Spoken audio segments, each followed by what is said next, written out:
വലിയ വലിയ ഇടവകയിലെ വിശ്വാസ പരിശീലനം ഭംഗിയായിട്ട് പോകുന്നു. ഞാനിവിടെ വന്നപ്പോ എനിക്ക് 2-3 സ്പെഷ്യൽ കാര്യങ്ങൾ കാണാൻ ശ്രദ്ധിച്ചു. പ്രത്യേകിച്ച് നിങ്ങളുടെ സ്റ്റാഫ് റൂമിൽ ഇങ്ങനെ വിശ്വാസ പരിശീലകരുടെ ഒരു കലണ്ടർ ഇട്ടിരിക്കുന്നത് കണ്ടു. അപ്പൊ അവരുടെ ഫീസ്റ്റ് ഒന്നും മറന്നു പോകാതെ സെറ്റ് ചെയ്തിരിക്കുന്നതാണ്. അപ്പൊ അതെന്താണെന്ന് പറയാമോ? അച്ഛാ, സ്വാഭാവികമായിട്ടും എല്ലാവർക്കും ഉണ്ടാകുന്നതാണ് മറവി. കാരണം പിറന്നാളാണെങ്കിലും ഫീസ്റ്റ് ആണെങ്കിലും അത് കൃത്യമായിട്ട് എല്ലാവരും ഓർത്തിരിക്കണമെന്നില്ല. അപ്പൊ ഞങ്ങള് ഇങ്ങനെ ഒരു കലണ്ടർ ക്രമീകരിച്ചിട്ടുണ്ട്. ഇതെന്ന് വെച്ചാൽ ഇതിൻ്റെ അകത്ത് നമ്മുടെ പിറന്നാൾ, അധ്യാപകരുടെ പിറന്നാൾ, അതുപോലെ ഫീസ്റ്റ് തുടങ്ങിയ കാര്യങ്ങളെല്ലാം ഉള്ളൊരു കലണ്ടറാണ്.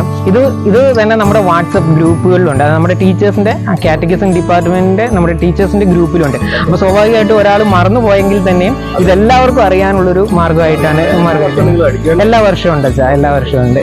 ഓക്കെ, മറ്റൊരു കാര്യം ശ്രദ്ധിച്ചാൽ നിങ്ങൾ ഈ ക്രിസ്തീയ വിജ്ഞാനമുത്ത് നമുക്ക് പുസ്തകം അടിച്ചു കൊടുത്തിട്ടുണ്ട്. പക്ഷെ കുട്ടികൾ അത് ചിലപ്പോൾ പഠിക്കുന്നുണ്ടോ, അതിന് പരീക്ഷയുടെ അനുബന്ധിച്ചൊക്കെ ചെയ്യുന്നുള്ളൂ. പക്ഷെ നിങ്ങളിത് എല്ലാ ഞായറാഴ്ചയും അതിനുവേണ്ടി ഒരു സെക്ഷൻ ചെയ്യുന്നതായിട്ട് കാണാൻ സാധിച്ചു. അതെന്താണെന്ന് സംസാരിക്കാവോ? അച്ഛാ, അത് നമുക്കറിയാം, ക്രിസ്തീയ വിജ്ഞാനമുത്ത് അധികം ഈ പിള്ളേർ പരീക്ഷയോടനുബന്ധിച്ച് അവർ പഠിക്കാറുള്ളൂ.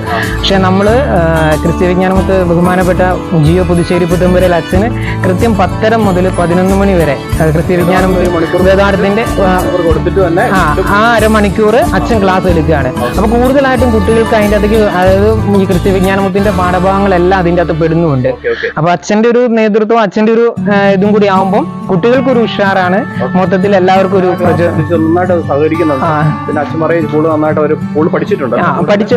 നല്ല രീതിയിൽ അത് പോകുന്നുണ്ട്. കാരണം കൃത്യം സമയത്ത് കറക്റ്റ് 10:30 മുതൽ 11 മണി വരെ ആ ഒരു സമയത്ത് കൃത്യമായിട്ട് നടക്കുന്നുണ്ട്.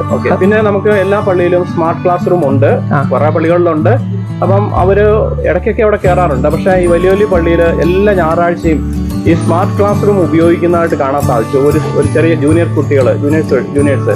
അപ്പൊ അതെങ്ങനെയാണ് നിങ്ങൾ ക്രമീകരിക്കുന്നത്? അച്ഛാ, ഇപ്പൊ ഞാൻ നേരത്തെ പറഞ്ഞ പോലെ ക്രിസ്തീയ വിജ്ഞാനമുത്തിന്റെ ഒരു 10:30 മുതൽ 11 മണി വരെ ഒരു സമയമുണ്ട്.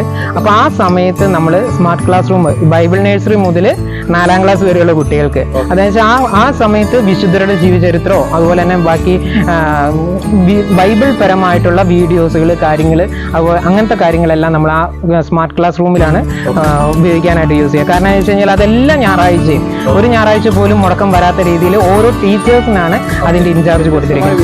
വ്യത്യസ്തമായി അതായത് ആ ബൈബിൾ നഴ്സറി മുതൽ 4ാം ക്ലാസ് വരെയുള്ള ഓരോ ടീച്ചേഴ്സും അവർ കളക്ട് ചെയ്ത് വരിക ഓരോ ഞായറാഴ്ചയും. അപ്പൊ അത് കൃത്യമായിട്ട് ഭംഗിയായിട്ട് ക്രമീകരിക്കപ്പെടുന്നു. വളരെ ശ്രദ്ധയോടെ കുട്ടികൾ ഇരിക്കുന്നുണ്ട്. അപ്പൊ ഇങ്ങനെയുള്ള പുതിയ ഇനീഷ്യേറ്റീവ്സ് നിങ്ങളുടെ സൺഡേ സ്കൂളിൽ എടുക്കുന്നത് വലിയ കാര്യമാണ്. Thank you sir. കൊടുക്കുന്ന ജിയോ അച്ഛനും ഷമീർ സാറിനും പ്രത്യേക അഭിനന്ദനങ്ങൾ.